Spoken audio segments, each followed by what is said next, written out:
ಇವತ್ತು ದೊಡ್ಡಬಳ್ಳಾಪುರದಿಂದ NCC ಬೆಟಾಲಿಯನ್ಗೆ ಹೋಗಿದ್ವಿ.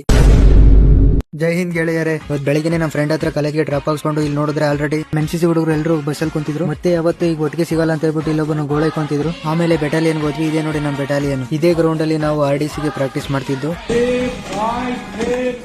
ಇಲ್ಲಿ ಫೈರಿಂಗ್ ಪ್ರಾಕ್ಟೀಸ್ ಮಾಡ್ತಿದ್ದು. ಫೈರಿಂಗ್ ಮೋಟೋ ಏನಂತಂದ್ರೆ ಏಕ್ ಗೋಲಿ ಏಕ್ ದುಶ್ಮನ್, ಅಂದ್ರೆ ಒಂದ್ ಗುಂಡು ಒಬ್ನಿಗೆ ಹೊಡಿಬೇಕು, ಮಿಸ್ ಆಗ್ಲೇಬಾರದು ಅಂತ. ಒಳಗಡೆ ಎಂಟ್ರಿ ಆಗ್ತಿದಂಗೆ ನಮ್ಮ NCC ಮೋಟೋ ಕಾಣಿಸ್ತು. ಅದು ಎಲ್ಲರಿಗೂ ಗೊತ್ತಿದೆ, ಯೂನಿಟಿ ಅಂಡ್ ಡಿಸಿಪ್ಲಿನ್ ಅಂತ. ಹಾಗೆ ಮುಂದೆ ಹೋಗ್ತಿದ್ದಂಗೆ ಇಲ್ಲಿ ಕೆಲವರು ಫೋಟೋ ಹಾಕಿದ್ದಾರೆ. ಯಾಕೆ ಹಾಕಿದ್ದಾರೆ ಅಂತಂದ್ರೆ ಇವರು ಎಲ್ಲರೂ RDC ಕ್ಯಾಂಪ್ ಮತ್ತೆ ಡೆಲ್ಲಿ ಕ್ಯಾಂಪ್ಸ್ ಗಳಿಗೆ ಅಟೆಂಡ್ ಮಾಡಿದ್ದಾರೆ. ಇದ್ರಲ್ಲಿ ಏನ್ ಸ್ಪೆಷಲ್ ಅಂತಂದ್ರೆ ಅಲ್ಲಿಗೆ ಹೋಗಿ ಬಂದ್ರೆ ಇಂಡಿಯನ್ ಆರ್ಮಿಗೆ ಜಾಯ್ನ್ ಆಗಿರೋ ತರಾನು ಖುಷಿ ಆಗುತ್ತೆ. ನಾನು ಹೋಗ್ಬೇಕು ಅಂತ ತುಂಬಾ ಆಸೆ ಇತ್ತು ಅಂತ ಟ್ರೈ ಮಾಡಿದೆ, ಆದ್ರೆ ಆಗ್ಲಿಲ್ಲ. ಇವಾಗ ಯಾರ್ಯಾರು NCC ಇದ್ದೀರಾ ಇವರು ದಯವಿಟ್ಟು ಪಾರ್ಟಿಸಿಪೇಟ್ ಮಾಡಿ, ಇಲ್ಲ ಅಂತಂದ್ರೆ ಮುಂದೆ ಒಂದಿನ ನೀವು ರಿಗ್ರೆಟ್ ಆಗ್ತೀರಾ ನಂತರ. ಹಾಗೆ ಮುಂದೆ ಬರ್ತಿದಂಗೆ ಇಲ್ಲಿ ಆರ್ಮಿ ಮಿರರ್ ಇದೆ. ಆರ್ಮಿ ಮಿರರ್ ಅಲ್ಲಿ ಏನ್ ಸ್ಪೆಷಲ್ ಗೊತ್ತಾ? ಆಮ್ ಐ ಸ್ಮಾರ್ಟ್ ಅಂತ ಬರ್ತಿದ್ದಾರೆ. ಅಂದ್ರೆ ಇದು ಡೌಟ್ ಅಲ್ಲ, ರಿಮೈಂಡರ್ ಮಾಡ್ಕೊಳ್ಳೋಕೆ ಅಂತ. ರಿಮೈಂಡರ್ ಏನ್ ಗೊತ್ತಾ? ಇವತ್ತು ನಾನು ಮೆಂಟಲಿ, ಫಿಸಿಕಲಿ, ಅಪಿಯರೆನ್ಸ್ ಅಲ್ಲಿ ಸ್ಟ್ರಾಂಗ್ ಮತ್ತೆ ಶಾರ್ಪ್ ಆಗಿ ಕಾಣಿಸ್ತಿದ್ದೀನಿ ಅಂತ ನೋಡ್ಕೊಳ್ಳೋಕೆ. ನಮ್ದು NCC ಮುಗ್ದೋಯ್ತು ಅಂತ ಸುಬೇದಾರ್ ಮೇಜರ್ ಮತ್ತೆ ಆರ್ಮಿ ಆಫೀಸರ್ ಜೊತೆ ಫೋಟೋ ತಕೊಂಡು ಕಾಲೇಜ್ ಹತ್ರ ಬಂದ್ವಿ. ಒಂದು ಬೇಜಾರ್ ಏನಂತಂದ್ರೆ ನಮ್ ಫೇವರೇಟ್ ಸಾರೇ ಇರ್ಲಿಲ್ಲ ಇಲ್ಲಿ. ಅವರು ಜಮ್ಮುಗೆ ಹೋಗಿದ್ದಾರೆ ಅಂತ ಹೇಳಿದ್ರು. ಕಾಲೇಜ್ ಹತ್ರ ಬರ್ತಿದಂಗೆ ಇಲ್ಲಿ ಸರ್ಟಿಫಿಕೇಟ್ ಕೊಡ್ತಾ ಇದ್ರು. ಸರ್ಟಿಫಿಕೇಟ್ ಇಸ್ಕೊಂಡ್ಬಿಟ್ಟು ರೂಮಿಗೆ ಬಂದೆ. ಜೈ ಹಿಂದ್. ಮತ್ತೆ ನೆಕ್ಸ್ಟ್ ವಿಡಿಯೋದಲ್ಲಿ ಸಿಗೋಣ.